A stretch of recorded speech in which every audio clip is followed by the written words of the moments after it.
बाजार उहाँ से लाई बजोड़ी कवर। चलो ये धनु सलमपुर बाजार उहाँ से लाई बजोड़ी कवर।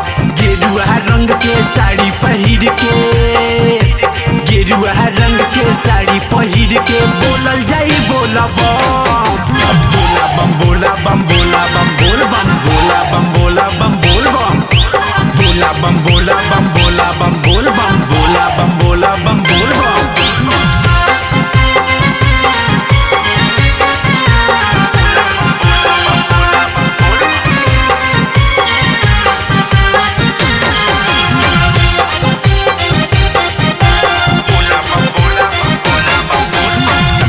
टंगली हा झोला अब भरली हा भंगिया के गोला।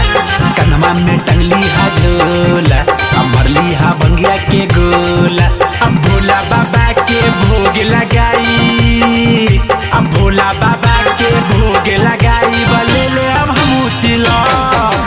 बोला बम बोला बम बोला बम बोल बम बोला बम बोला बम बोल बोला बम बोला बम बोला बम बोल बम बोला बम बोला बम बोल बम।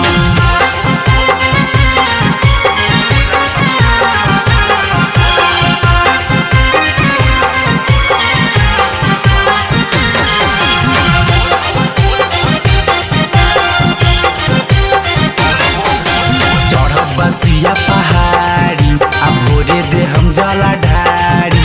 चढ़ बसिया पहाड़ी भोरे दे हम जला ढारी।